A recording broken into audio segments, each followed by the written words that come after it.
നമസ്കാരം സുഹൃത്തുക്കളെ, ഈ വർക്ക് നടക്കുന്നത് തൃശ്ശൂർ ജില്ലയിൽ പുത്തൻപീടിയ എന്ന് പറഞ്ഞ സ്ഥലത്താണ്. ഇത് പൂർണ്ണമായും സിമെൻ്റ് ഇല്ലാതെ അടിച്ചു പാക്ക് ചെയ്ത ഒരു തറയാണ്. ഇതിൽ ഭൂരിഭാഗവും പഴയ കല്ലുകൊണ്ടാണ് നമ്മൾ പണിതിരിക്കുന്നത്.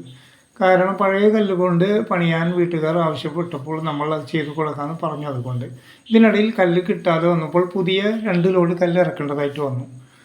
ടോട്ടൽ ഇതിന് 12 ലോഡ് കല്ലാണ് വന്നിരിക്കുന്നത്. ഇത് 738 സ്ക്വയർ ഫീറ്റാണ് ഈ തറ ആകെ ഉള്ളത്. ഇതിന് ഫൗണ്ടേഷൻ 2 ലെയർ നമ്മൾ കൊടുത്തിട്ടുണ്ട്. അത് പാതകം അടിച്ച് പാക്ക് ചെയ്തിട്ടുണ്ട്. അതിന് മേലെ ഈ കാണുന്നത് ബേസ്മെൻ്റ് ആണ്. തറ ഉയരം ഇത് 1.5 അടി ഉയരമാണ്, 1.5 അടി വീതിയാണ്. ഇതിൽ നമ്മളൊരു തരി സിമെൻറ്റ് പോലും ഉപയോഗിച്ചിട്ടില്ല. കാരണം ഈ തറയിൽ ഫുള്ള് അടിച്ച് പാക്ക് ചീള് നിറച്ച് സെറ്റ് ചെയ്തിട്ടുള്ളതാണ്.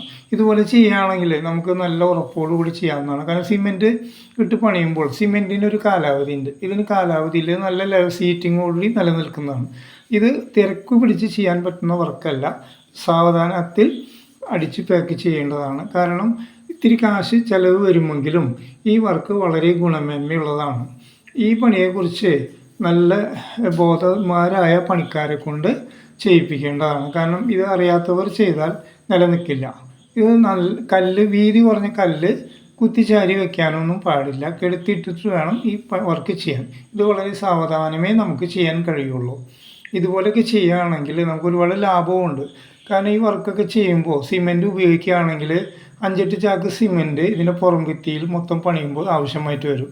പിന്നെ ഇടഭിത്തി പാക്ക് ചെയ്ത് മേലെ പെരക്കനിടുമ്പോൾ ഏകദേശം 10-12 ചാക്ക് സിമെൻറ്റ് നമുക്ക് നഷ്ടപ്പെടുന്നുണ്ട്. അതിനനുസരിച്ച് മണ്ണും അത്രയും പൈസയൊക്കെ നമുക്ക് അതിൽ നിന്ന് ലാഭിക്കാവുന്നതാണ്. കാരണം ആ സിമെൻറ്റിനും ഒരു കാലാവധി വരുന്നു. ഇതിന് കാലാവധി ഇല്ലത്.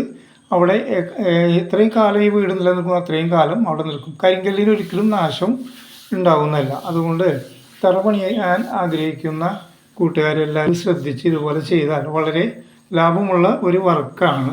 വളരെ ശ്രദ്ധയോടെ ചെയ്താൽ ഇത് എന്നും നിലനിൽക്കുന്നതാണ് സുഹൃത്തുക്കളെ. അതുപോലെ തന്നെ കാശ് വളരെ കുറഞ്ഞ പണിക്കാശിന് ഇത് കൊടുക്കരുത് സുഹൃത്തുക്കളെ.